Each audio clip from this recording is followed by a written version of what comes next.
The Election Commission of India has carried out booth rationalization in Tamil Nadu parallelly to the special intensive revision. This has considerably masked the true extent of deletion in booth level. Let's examine how it has been done. I am T. A. Amiruddin, and explaining this important issue is the New Indian Express Chief of Bureau Vasanth and reporter Praveena SA. So can you just give us a few examples of that, how it affected, has it really caused the deletions of voters? No, I wouldn't say that caused the deletion of voters. That was a problem. The problem was with the enumeration phase itself and the short time in which it was carried out. Yeah, I think before that you have to explain to us what is booth rationalization. Booth rationalization, right, sure. So I'll start with that. So booth rationalization is an exercise that is done annually also as part of special summary revision of electoral rolls. There are multiple reasons for this exercise. One of the key reasons is, as you rightly pointed out, no particular booth should become too big, because we have, say, the whole day for the voting process, and if there are more people queuing up, then it becomes difficult for them. So that is one reason. I'll come to the exact number later. Then the ECA also tries to make sure that a voter doesn't have to travel beyond, I think it's about 2 kilometers, if I'm not wrong, within a shorter radius. They don't have to move to a faraway place to vote. Then they also do not want it to be located very close to any political party's office. That may influence the electoral process in some way. And they also do not want it to be located closer to, say, a big hospital or a police station or something, where during the election day there could be other work happening also, and that doesn't want to interfere with the process. So all these factors should be kept in mind, based on which the booth rationalization exercise should be done. Now, the key reason is, of course, the numbers. For that, earlier the guideline has been 1,200 voters, mainly for urban areas. But in the electoral manual, the ECA's manual for electoral roll itself, because of increased urbanization, everything, they have late, in recent years, they have said that even 1,500 is an acceptable number for urban areas. This is on the record. It's on ECA's manual itself, on electoral rolls. So obviously, in many of the city booths, the numbers were beyond 1,200, 1,400, 1,500 also. So during this exercise, what they wanted to do was, they wanted to carry out the booth rationalization also, which is carried out as part of every electoral roll revision. So that they wanted to do it this time also. They said this time they are wanted to cap it at 1,200. If any booth is growing beyond 1,200, you rationalize, meaning you split it into 2 or 3 booths, or met some areas from here to there, so that in any particular booth, the number of voters should not be exceeding 1,200. And you factor in other things also, like the other factors that I pointed out. This was the reason. Okay, so this much is clear. This is the booth rationalization process. Now, here how it is complicated is, for an exercise of an intensive nature, where you knew that a very high number of people on the electoral rolls are likely to be dropped during the enumeration phase, did you want to do booth rationalization also at the same time? Is there any sound reasoning to that, is the question we wanted to ask. And we wanted to explain how that has complicated the process. Okay. So we had 6.4 crore voters. Okay. That came down by 15% to 5.44 crore voters in enumeration phase. But the booth numbers went up by 10%, from 68,000 to 75,000, right? And we know how the process works. Say, if I am a BLO, I am handling a booth. During enumeration phase, I have dropped some 300, 400 people from the electoral rolls. The ECA also repeatedly emphasizes that do not worry if you get dropped from the draft rolls. You have the claims and redressal claims phase. where we want to ensure that everybody is heard out and no eligible voter is left out, right? So we also know during claims phase, a lot of people are going to be added back to the electoral rolls. So number one, you are going to drop a lot of them during the enumeration phase, and a large number of them may get added during the claims phase. So let's say if there is my booth, if I am a BLO, my earlier number was say 1300 or so. I was asked to cut it down by 1200. Now, some rationalization exercise by removal and everything. Now my booth is at 1100 after the enumeration phase. Now, during the claims phase, if 200 more people add up, it is again going to increase to 1300. So, commonsensically speaking, one would assume that the process should have been done after the claims phase is over.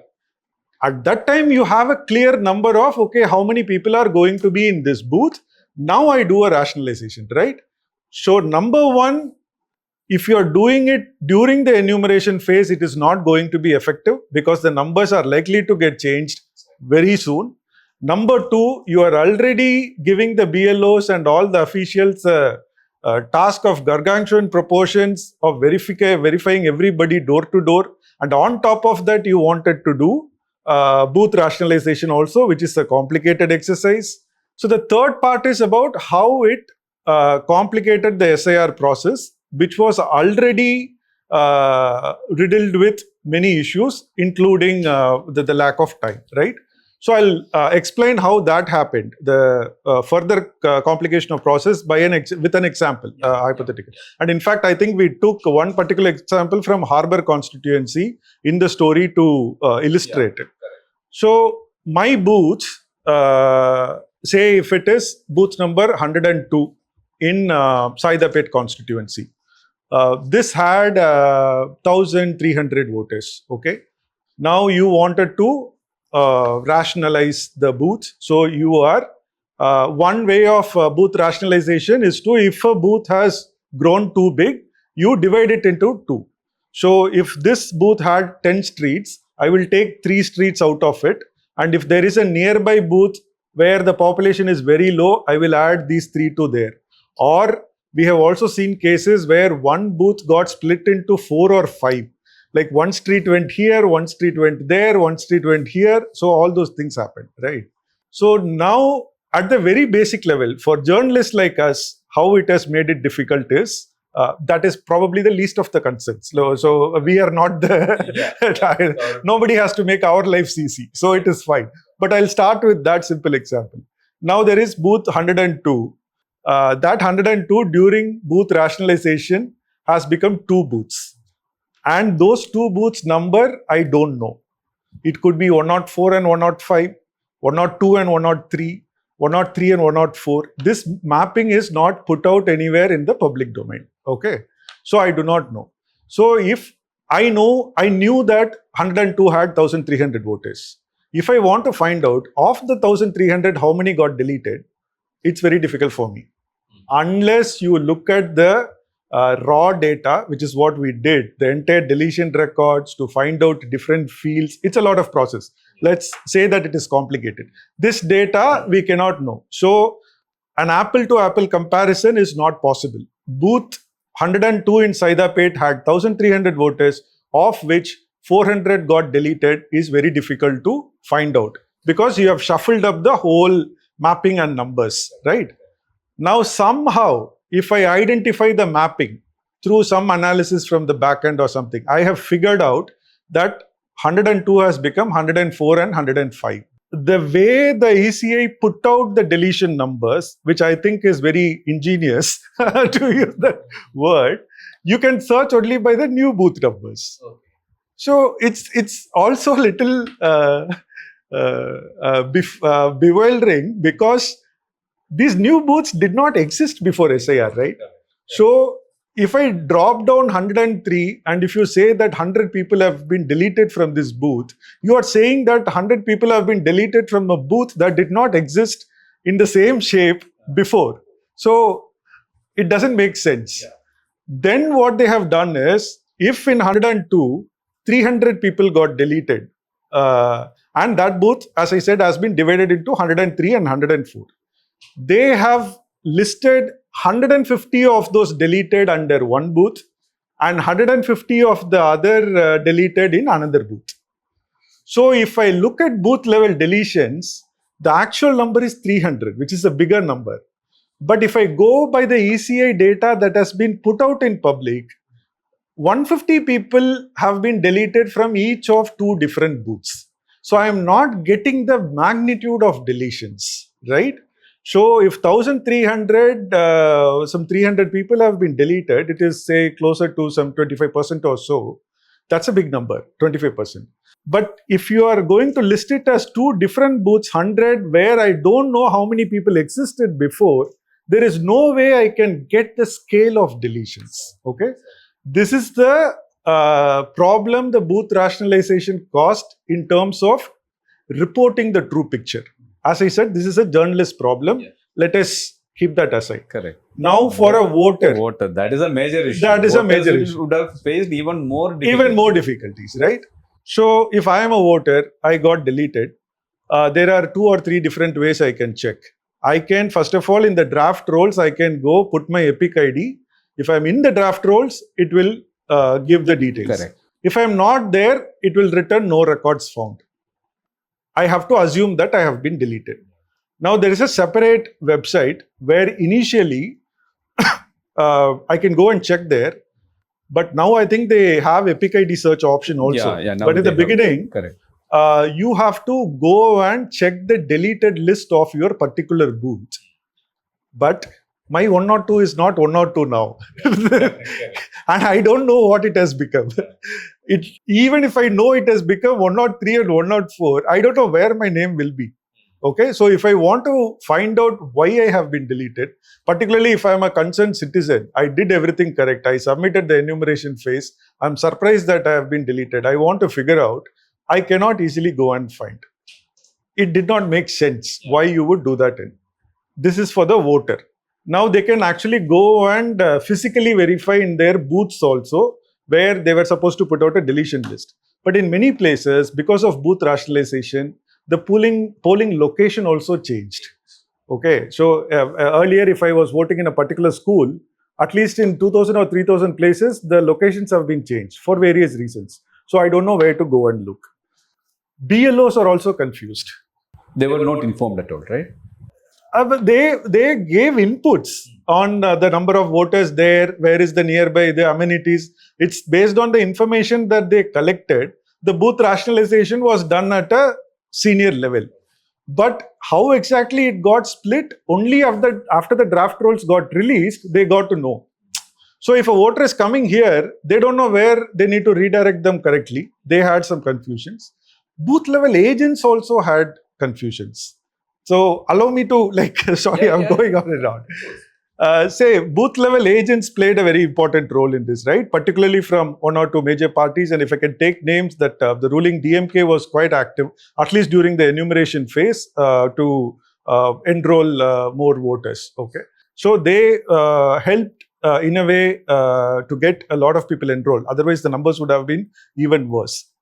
But after the draft rolls got released, what the ECI handed over to them was the draft rolls with the list of voters who are present in the draft rolls. They were not given the deleted list.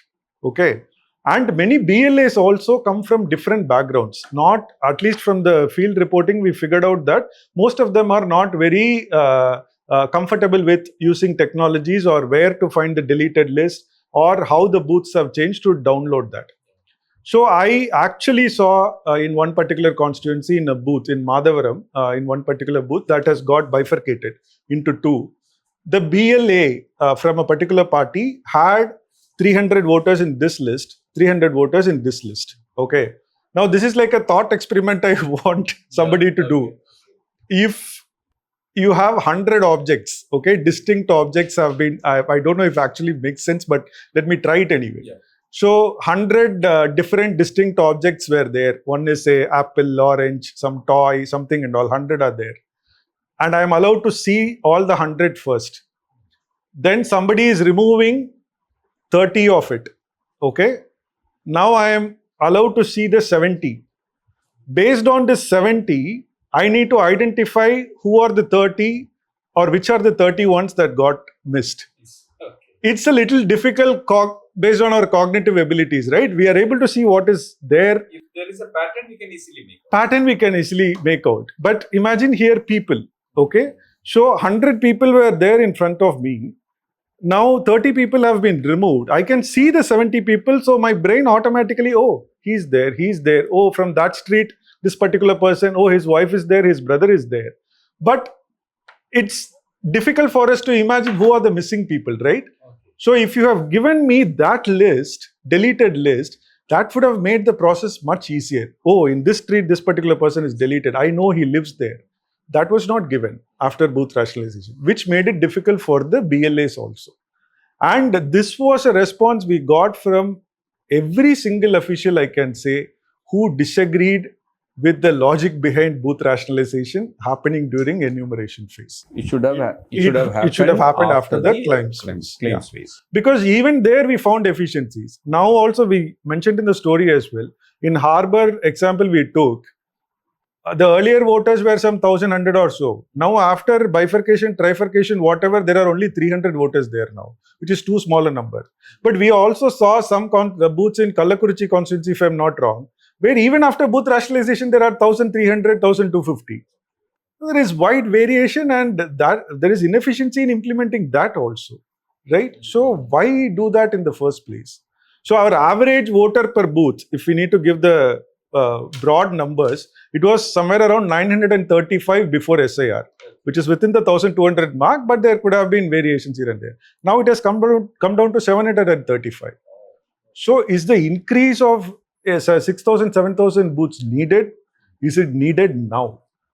Okay. But we cannot say, but once they finish the SIR exercise, the numbers may go up. May go up. Yeah. Yes, exactly. So now I am told that officials who spoke with us in confidence are at least asking ECI to do one more round of rationalization during the final SIR. Okay. I don't know how that is going to happen. Yeah. Let me remind you that this discussion is based on a series of stories published by the New Indian Express reporters in Tamil Nadu from January 18 to 24 that took a data-driven deep dive into the deletion of 97.4 lakh voters in the state. The link to all the stories are given in the description. In the next video, we will explore how BLOs outsourced their work and how it affected the integrity of the special intensive revision. Thanks for watching.